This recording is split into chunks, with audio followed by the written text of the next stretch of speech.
What up, what up? Say Stoke G, back on another topic, back on another video. So you see the title, this is something that I've been thinking about for some years now, and this is something that me and my wife been talking about for a very long time now. We're definitely gonna talk about it up here. So admin notes, thanks again to all the subscribers that have subscribed to my channel. I endeavor to keep pushing the videos out, to give you leverage to better sales. So let's get into it. So living overseas has been something I've been thinking about for a long time here. And of course, me being in the Army for 20 years, I spent almost half of my career, about 20 years overseas, right? A couple of deployments, obviously. But I spent 3 years in Korea, some time in Germany, some time in Kuwait, even though that was considered a combat zone, but I wasn't fighting in Kuwait. So I actually lived in Kuwait. But you know, of course, I was going back and forth in Iraq during that time, and some other places where I've lived at overseas as well. So I already know to a certain degree like how it is to live overseas, even though I lived on base, but also experienced the part of overseas where you actually live on the economy and you live actually in an apartment or home, you know, actually in the population, not on a military base.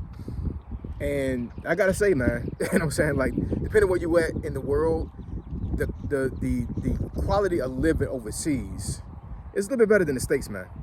I'm just saying, man, it is. You know what I'm saying? Like, I do love the States. I do love this part of Virginia that I live in right now. I am a long-time Virginian. I was born in Virginia. I love Virginia.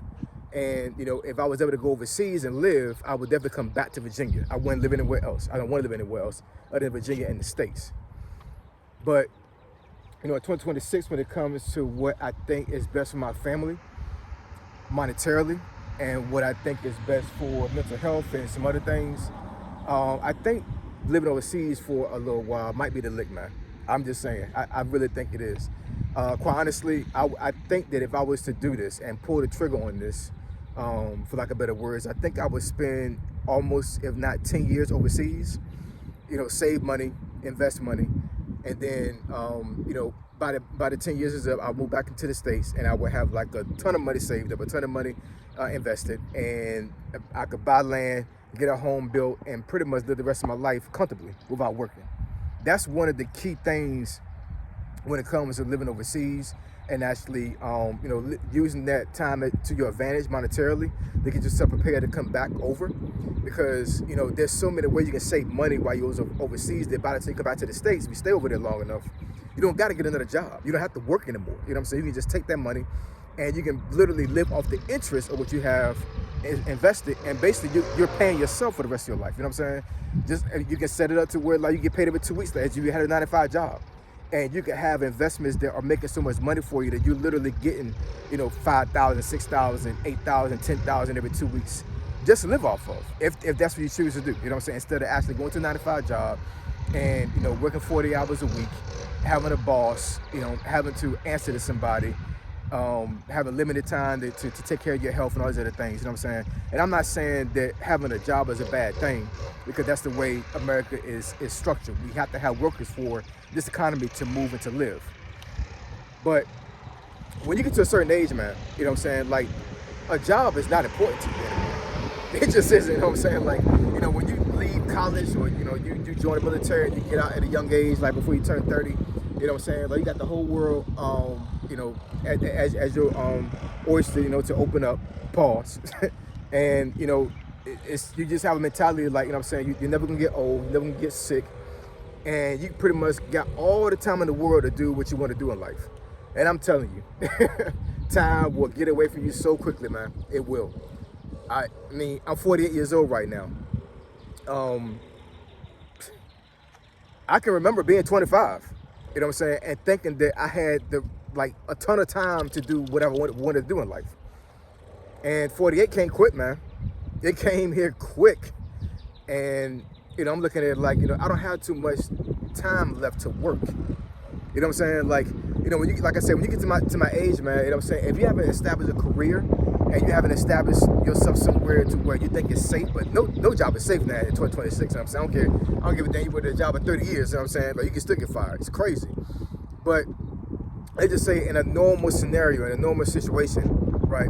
You're 48, your job is stable, right? And you don't see any way that you could get fired or get let go.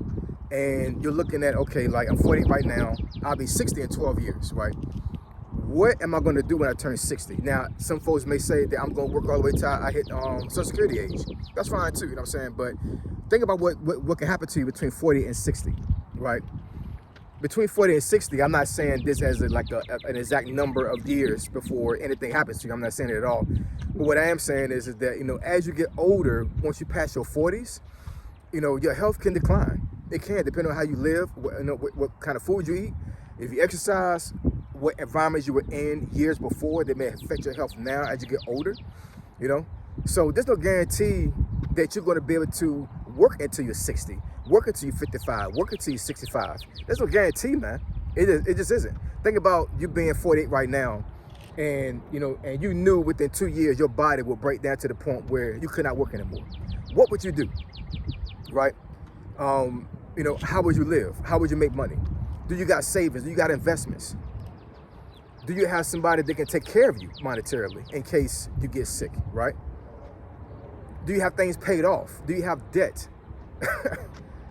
These are things you have to think about when you get to a certain age, man. You know what I'm saying? I mean, you should think about them when you're young too, but I know that's not realistic for a lot of folks, you know what I'm saying? But once you get to a certain age, man, especially if you got a family, you have to think about what's going to happen in the future. You can't live for the day. You have to live for tomorrow, right? And I think for myself, I think living overseas for a little bit of time, I think will help out a lot.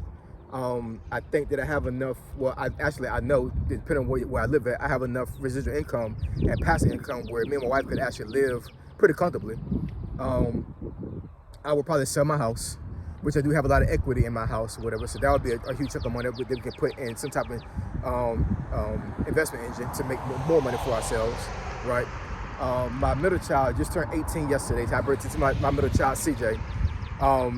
You know, we thought about this and we had talked about this for years, but we wanted the boys, you know, to stay, you know, in their schools, because once you get to high school, man, it's kind of rough on kids to move outside of their high school. It just is, you know what I'm saying? So, you know, my oldest son is 21, so of course he left high school years ago, and my middle child just turned 18. He'll be graduating this year, right? So it's just my daughter left. My daughter 8 years old right now. She's in elementary school.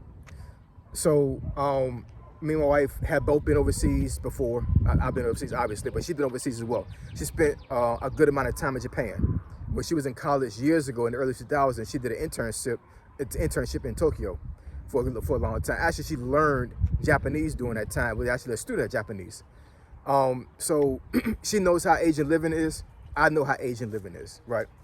So, you know, we could go to an Asian country like Thailand, Singapore, Philippines, Vietnam, Malaysia, South Korea, Japan, right? We could go to countries like that and we'll be just fine, right? As far as like us understanding the culture, being accustomed to the culture, using our passive income to actually live a good life.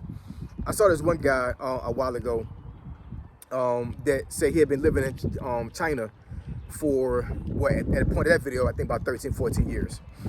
And he said when he moved there, he had a small amount of money, but he knew he wanted to live in the States anymore. He was single, no kids.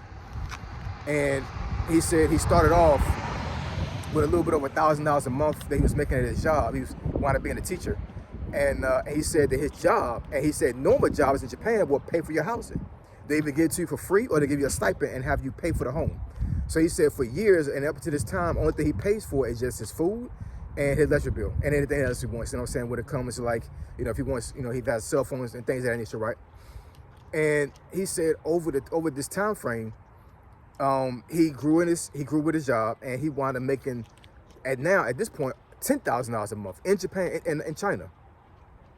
And he says that, you know, he could splurge on his money, like basically like just buy anything he wants, you know, after he pays for his amenities and pays for his things he need to take care of himself with. And he said he would still be left over $6,000 every paycheck. So he said he's made so many investments and have saved so much money that he literally don't have to work anymore. And he's done this within a 10-year span, right? Now, I'm not saying that, you know, Japan and Korea has these things in place like that. But, you know, I have seen some countries where they will pay for your housing, the job will. I've seen countries, I've heard it before, where if you lose your job overseas, they will pay you for 6 months while you find a job. Your old job will let you go, but they'll still pay your full pay for 6 months while you're trying to find a job. Let's say that you wind up finding the job within the 2 months, or you actually leave, getting laid off of that job you had. The job is still obligated to pay you the 4 months, it's going to pay you for the 6 months that you was laid off. You know what I'm saying? You know, so I'm telling you, man, it's so many incentives monetarily when it comes to living overseas versus being in the States, man. I could go somewhere where it's like the cost of living is very small, and I don't have to pay that much. But I mean, but who wants to do that? You know, I don't want to live in like some type of like purgatory. You know what I'm saying? And don't be around anybody. I want to be able to, you know, to go to the grocery store, you know, go to some type of downtown, you know, to have some downtown living or whatever. You know what I'm saying? And even in places like that, you still got places that still charge a lot of money for housing, still charge a lot of money for food, gas, all these other things. So I don't know, man. Like, this is just a thought. You know what I'm saying? I'm not saying I will do this, but I'm really leaning right now towards doing this, man. I'm not even kidding, man. I'm dead serious, dead serious. And my wife she's on board with it. She is. Once again, both my boys are grown now. You know what I'm saying? So it's just my daughter. My daughter will be a very cultured person. She lived overseas, but I said before in another video, she got her passport when she was 5, and she's been in 4 countries already, and she's 8. You know what I'm saying? So me and my wife going overseas to live for some years with our daughter, we'll be fine. You know what I'm saying? And I can save so much money, man. HOG, come back here and be living fat. You know what I'm saying? For real, for real.